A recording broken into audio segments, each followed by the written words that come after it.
देश की आर्थिक हालात लगातार खराब होती जा रही है। विदेशी मुद्रा भंडार पिछले 6 महीने में करीब 15% घट चुका है। महंगाई पर सरकार कंट्रोल करने में नाकाम दिखाई दे रही है। लोगों को रोजगार नहीं मिल पा रहा है और जिन संस्थानों से रोजगार मिलता है, सरकार उनके निजीकरण पर जोर दे रही है। और अब एक और बैंक के निजीकरण का रास्ता केंद्र ने साफ कर दिया है।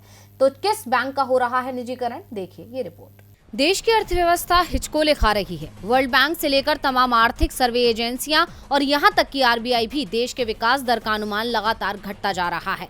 लोगों के लिए रोजगार के अवसर सिकुड़ते जा रहे हैं। इन सब के बीच मोदी सरकार ने सरकारी कंपनियों को बेचने की तेजी ला दी है। सारी कंपनियां और उनकी संपत्तियों को निजी हाथों में सौंपा जा रहा है और अब देश के सबसे बड़े बैंकों की लिस्ट में शामिल आईडीबीआई बैंक को निजी हाथों में सौंपने की तैयारी पूरी कर ली गई है। आईडीबीआई बैंक में केंद्र और एलआईसी का 94% हिस्सा है। बैंक में केंद्र सरकार की 45.48% और एलआईसी की 49.24% हिस्सेदारी है, जिसमें से करीब 61% हिस्से को निजी हाथों में सौंपने का काम शुरू हो चुका है। सरकार ने फैसला किया है कि वो अपने हिस्से के 45.48% शेयर में से 30.48% हिस्सेदारी को बेचेगी, जबकि एलआईसी अपनी 30.24% हिस्सेदारी बेचेगी। ये प्रक्रिया पूरी होने के बाद आईडीबीआई सार्वजनिक क्षेत्र का ऐसा पहला बैंक होगा जिसका निजीकरण होगा। सरकार ने आईडीबीआई के निजीकरण के लिए बोली प्रक्रिया शुरू कर दी है। बोलियां जमा करने या एक्सप्रेशन ऑफ इंटरेस्ट यानी ईओआई जमा करने की अंतिम तारीख 16 दिसंबर है। बोली प्रक्रिया पूरी होने के बाद आईडीबीआई बैंक के प्रबंधन को पूरी तरह से निजी हाथों में सौंपने का काम किया जाएगा। सरकार को उम्मीद है कि आईडीबीआई की डिसइन्वेस्टमेंट के जरिए उसे 28,000 करोड़ का राजस्व मिलेगा।